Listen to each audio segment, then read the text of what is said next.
உன் வார்த்தைகள் கேட்கப்பட்டது என்று வேதவசனம் சொல்லுகிறது. வித்தியாசம் உண்டாகும்படி செய்வேன் என்று கர்த்தர் சொல்கிறார். நான் உன்னை வெறுத்து விடவில்லை என்று கர்த்தர் சொல்லுகிறார். இன்றைக்கு கர்த்தர் நமக்கு தருகிற ஒரு வார்த்தை வார்த்தை வார்த்தை அது நிச்சயமாய் வரும் வரும்.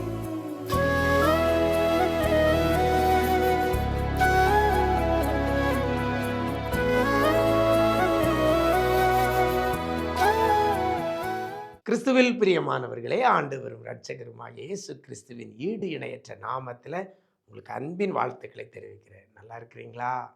எல்லாரும் ஆண்டவர் கிருபையில் நல்லா இருப்பீங்கன்னு கர்த்தருக்குள் நம்புகிறேன். இந்த நாளிலேயும் கூட வேதத்திலிருந்து ஒரு வசனத்தை இன்றைய விசேஷித்த வார்த்தை நிகழ்ச்சி மூலமாக உங்களோடு கூட பகிர்ந்து கொள்வதில் ரொம்ப சந்தோஷம். ஆபகுக் 2ஆம் அதிகாரம் 3ஆம் வசனத்தில் இவ்வாறாக சொல்லப்படுகிறது, அது நிச்சயமாய் வரும் என்று வேதவசனம் சொல்கிறது. எனக்கு அருமையான தேவஜனமே, வரும், நிச்சயமாய் வரும். என்னது? அது வரும் என்று சொல்லப்படுகிறது. எனக்கு அருமையான தேவஜனமே, இன்னைக்கு வருமா வராதா என்று சொல்லி அநேகர் எதிர்பார்த்து கொண்டிருக்கிறோம். அநேகர் வாஞ்சையோடு இருக்கிறோம், ஆசையா இருக்கிறோம். எனக்கு வந்துடாதா, இது எனக்கு கிடைச்சிடாதா, இது நான் பெற்றுக்கொள்ள மாட்டேனா அப்படின்னு சொல்லி எதிர்பார்த்து கொண்டிருக்கிற பிள்ளைகள் ஏராளம். வேதவசனம் சொல்கிறது நிச்சயமாய் வரும். நிச்சயமாய் வரும்னா அது உறுதியா சொல்லப்படுகிறது. கண்டிப்பா அது வரும். அதுனா எது? வசனத்தில் ஆரம்பத்தில் சொல்லப்பட்டிருக்கிறது, குறித்த காலத்திற்கு தரிசனம் வைக்கப்பட்டிருக்கிறது. தரிசனம், தரிசனத்தில் எது உங்களுக்கு வரும் என்று சொல்லப்பட்டிருக்கிறதோ, உங்களுக்கு கிடைக்கும் என்று சொல்லப்பட்டிருக்கிறதோ, உங்களுக்கு வந்து சேரும் என்று குறிக்கப்பட்டிருக்கிறதோ, அது நிச்சயமாய் வரும். எனக்கு அருமையான தேவஜனமே, இன்னைக்கு அநேகருக்கு வாக்கு தத்தங்கள் கொடுக்கப்பட்டிருக்கிறது, தரிசனங்கள் கொடுக்கப்பட்டிருக்கிறது. தரிசனங்களை கண்டிருக்கிறோம், வாக்கு தத்தங்களை பெற்றிருக்கிறோம். ஆனால் அது இன்னும் வரலையே அப்படின்னு சொல்லி இருக்கிற பிள்ளைகள் ஏராளம்.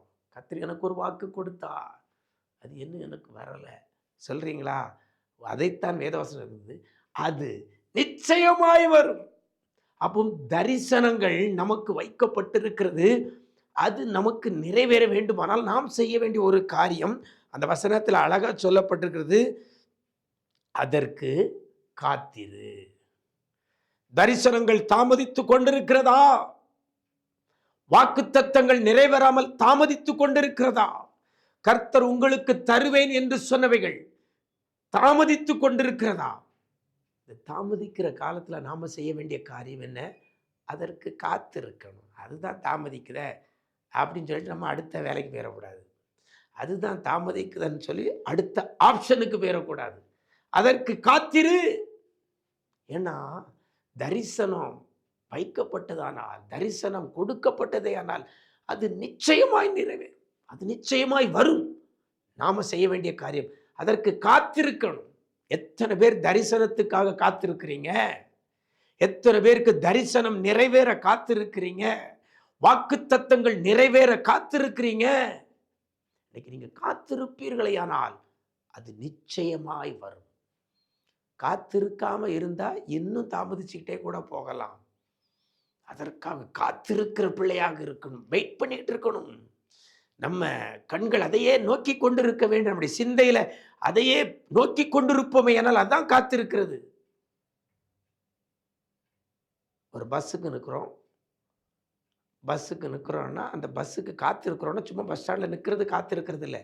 ஒரு பஸ் வரும்பொழுது அந்த பஸ்ஸா, நாம் போக வேண்டிய அந்த பஸ்ஸான்னு சொல்லி பார்க்குறோங்களா, அதுதான் காத்திருக்கிறது. பஸ் ஸ்டாண்டில் வெயிட் பண்ணிட்டு இருக்கிறது வேற, காத்திருக்கிறதுனா அதற்காக, அந்த குறித்த பஸ்ஸுக்காக, குறித்த வாகனத்திற்காக. ஒவ்வொரு வாகனம் வரும்பொழுது எட்டி எட்டி பார்த்துட்டு, அதுவா நான் போக வேண்டிய வாகனமா, இப்படியே நம்ம பார்த்துட்டு இருக்கிறோம்ல, அதுதான் காத்திருக்கிறது. இன்னைக்கு தரிசனம் வைக்கப்பட்டிருக்கிறது. அந்த தரிசனம் நிறைவேற நீங்க காத்திருப்பீர்களே ஆனால், அந்த தரிசனத்திற்காக காத்திருப்பீர்களே ஆனால் அது நிச்சயமாய் வரும். நீங்க காத்திருக்கிறதுனால இனி அது தாமதிப்பதில்லை. எனக்கு அருமையான தேவ ஜனமே, இந்த வார்த்தையை பிடித்துக் கொள்ளுங்க. கர்த்தருடைய சமூகத்தில் உங்களுக்கு கொடுக்கப்பட்ட தரிசனங்களுக்காக, வாக்குத்தத்தங்களுக்காக காத்திருங்கள். அது நிச்சயமாய் வரும். அதோட மாத்திரமல்ல, அந்த வசனம் முடியும் போது அது தாமதிப்பதில்லை என்று சொல்லப்பட்டிருக்கிறது. பிரியமான பிள்ளைகளே, வாக்குத்தத்தத்தையும் தரிசனத்தையும் சுதந்திரித்துக் கொள்ளுங்கள் காத்திருந்து. அப்படிப்பட்ட கிருபையை கர்த்தர் தருவாராக. நாம் ஜெபிக்கலாமா? நேசிக்கிற நல்ல தகப்பனே, இந்த ஆசீர்வதிக்கப்பட்ட நல்ல நாளிலேயும் கூட ஆண்டவரே, அது நிச்சயமாய் வரும் என்று சொல்லி பிள்ளைகளுக்கு ஒரு தைரியத்தை கொடுத்திருக்கிறீங்க. எந்த தரிசனங்கள் நிறைவேற காத்திருக்கிறார்களோ, எந்த வாக்குத்தத்தங்கள் நிறைவேற காத்திருக்கிறார்களோ, ஆண்டவரே, காத்திருக்கிற பிள்ளைகளுக்கு அது இனி தாமதிக்காதபடி அது நிச்சயமாய் பிள்ளைகளுக்கு வந்து சேரப்போறதற்காக நன்றி சொல்லுகிறோம் ஐயா. கிருபைகள் பெருகட்டும் ஆண்டவரே, கிருபைகளை பெருக பண்ணுங்கப்பா. என்னென்ன மாற்றங்கள் பிள்ளைகள் எதிர்பார்த்திருக்கிறாங்களோ அத்தனையும் பிள்ளைகளுக்கு உண்டாகும்படி செய்யுங்க. அத்தனையும் பிள்ளைகளுக்கு கிடைக்கும்படி செய்யுங்கப்பா. செய்யப்படுவதற்காக நன்றி சொல்லுகிறோம். கிருபைகள் பெருகட்டும், கிருபைகள் பெருகட்டும் ஐயா. இதிலும் பெரிதானவைகளை காண உதவி செய்யுங்கப்பா. இன்னைக்கு எங்க போனால் வந்தாலும் கர்த்தருடைய கிருபை பிள்ளைகளை தாங்கி வழி நடத்தட்டும். நன்மை கிருபை தொடரட்டும். வாக்கு தத்தங்கள், தரிசனங்கள் இன்றைக்கு நிறைவேற்றப்பட்ட பிள்ளைகளாக நீங்க அநேக பிள்ளைகளை மாற்றுகிறதற்காக நன்றி செலுத்துகிறோம். மீட்பர் இயேசுவின் மூலம் ஜெபிக்கிறோம் நல்ல பிதாவே, ஆமென், ஆமென். பிரியமானவர்களே, தரிசனத்துக்காக காத்திருங்கள்.